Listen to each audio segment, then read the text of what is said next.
పద్య పరిమళాన్ని ఆస్వాదిద్దాము. వాక్కు వలన గలుగు వరమగు మోక్షంబు, వాక్కు వలన గలుగు వసుధ ఘనత, వాక్కు వలన గలుగు నెక్కుడైశ్వర్యముల్, విశ్వదాభిరామ వినురవేమ.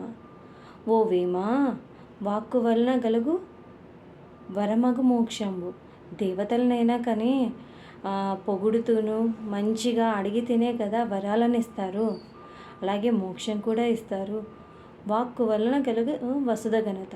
మనం మంచిగా మాట్లాడితేనే కదా 10 మందిలోనూ మంచి వాళ్ళనే పేరు తెచ్చుకుంటాము. ఘనత అంటే మంచి పేరు.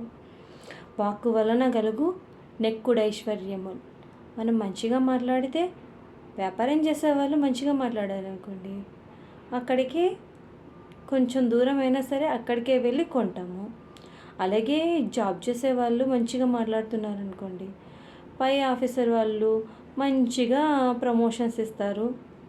అక్కడ పనులు చేయించుకోవడానికి వచ్చిన వాళ్ళు కూడా మంచివారనేసి చెప్తారు.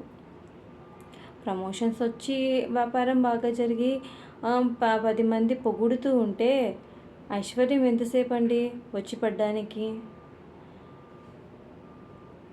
ఎవరైనా సరే మాటను అదుపులో పెట్టుకోవాలి. వాక్కు అంటే మాట అండి. మంచి మాట మాట్లాడితే ఎవరైనా ఇష్టపడతారు. Okay, bye.